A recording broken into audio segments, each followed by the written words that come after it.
How likely is it that Ryan Day could be stepping into the same sort of environment that Nick Saban lived and thrived in and succeed?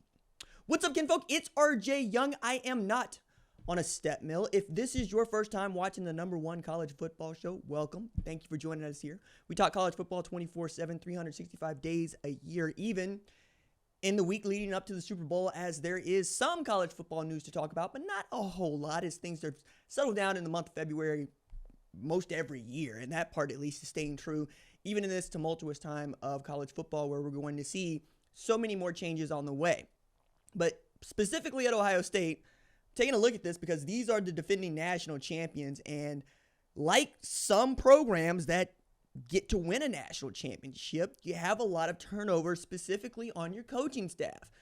While losing grad assistants and position coaches to other places, it makes a lot of sense. The coordinator situation is kind of unique in that Ryan Day had Jim Knowles, had Chip Kelly for the first time together 1 year. They win a national championship, and Chip Kelly up and goes to the Las Vegas Raiders to be an offensive coordinator, where I expect him to do well.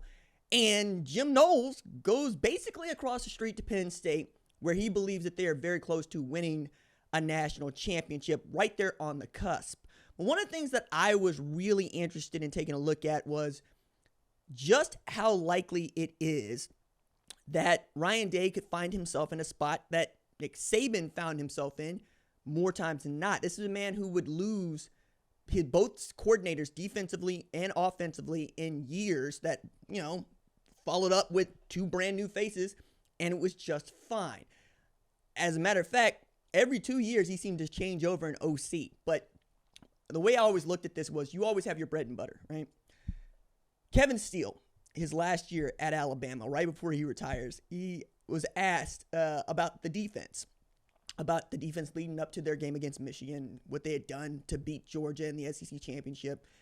And the question was put before him, are you calling the plays? He says, who do you think is the defensive coordinator at Alabama? And he stopped and said, it's Nick Saban. It's the guy with 7 national championships. And I think that that's always kind of been true, from Kevin Steele to Pete Golding. On and on it goes. On the offensive side, we get to see just how Saban has adapted to the world of college football and what it will become. Because this is a man that does not necessarily like to throw the football all over the yard. He never really liked to be that guy.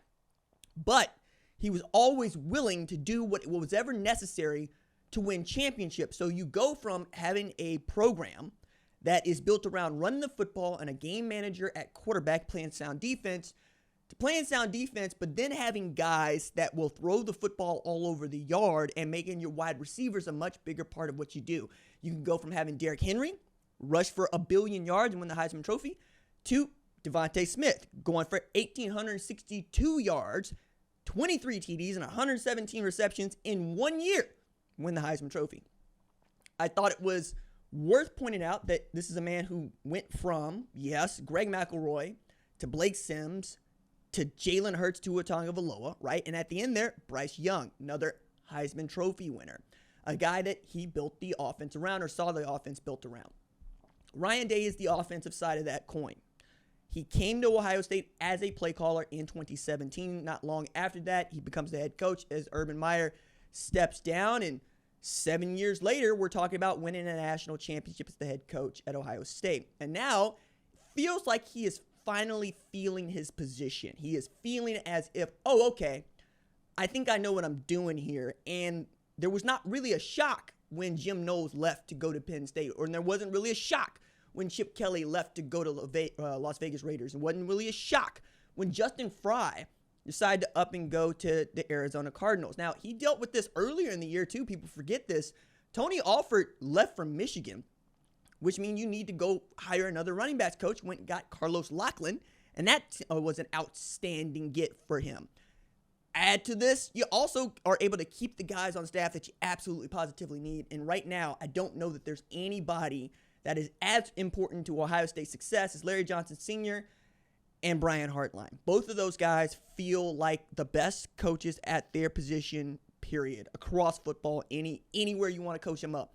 Larry Johnson Sr. seems to be very happy doing exactly what it is that he is doing, which is coaching the defensive line. Brian Hartline it feels like, in line to be an offensive coordinator, probably at Ohio State. I know that would make a lot of Buckeye fans very happy. The scuttle is that the job is his, and yet we don't know that for certain because nobody has reported it. I'm not reporting it, but there are a number of people who hide behind anonymity that claim that he's got the job. Well, I mean, those people would like to know that Will Stein was also a guy that was interested or being entertained as a guy that might take that job. On the other side, do you go with Matt Guerrieri and Tim Walton as co-defensive coordinators with Guerrieri calling the plays? Maybe, unless you can go get somebody out there that you might think is bigger, better, and, a good fit for you. This is the part where in the comments I expect to see somebody going, go get Nick Saban.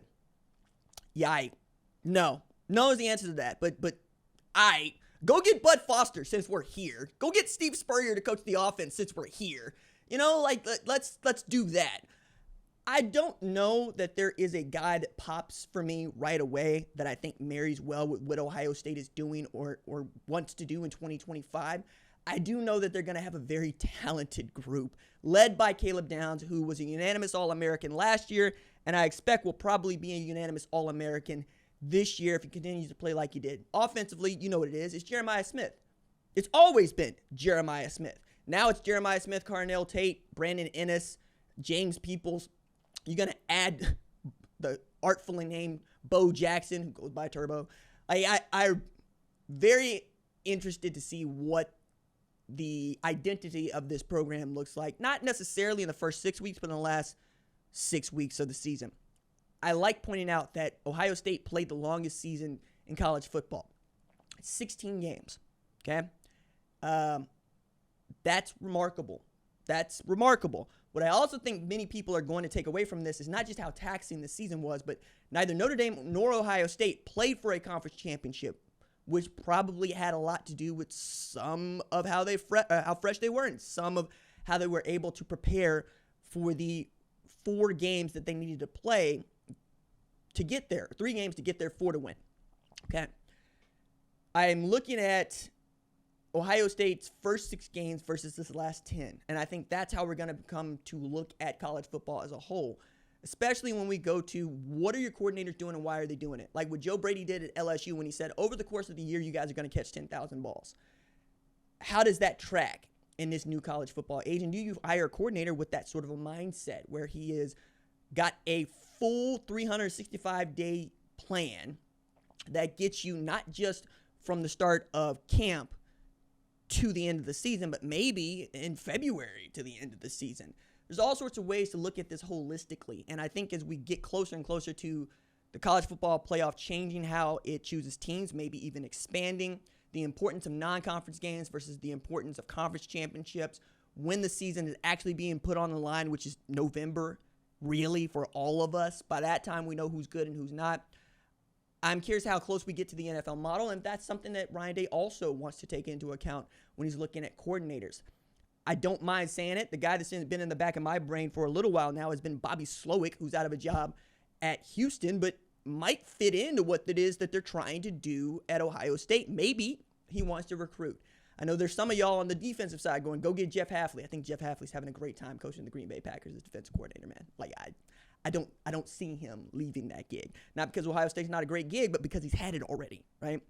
And I think for him, he'd much rather win the Super Bowl right now than win a national championship. That's how some guys are cut. I'm not cut that way. I always want my national championship. I realize that the biggest game in sports, North American sports, is always going to be the NFL, always going to be the Super Bowl. And that's great. And I really enjoy it. I like watching the NFL. I love college football. I will always choose to win a national championship before I want to win a Super Bowl. It's just always going to mean more to me. Do you recruit at your coordinator positions with that in mind? That's also worth taking on if you're Ryan Day. And then, I don't want to put this out there too far because it feels like we kind of squashed this, but it wasn't so long ago that maybe Ryan Day wasn't going to have this job. We're talking about a guy that people were talking about getting fired after a field goal loss to Georgia, after making the national championship game against Alabama because he couldn't beat Michigan the last 4 years and hadn't won a national championship or a Big Ten championship since we're there. since 2019.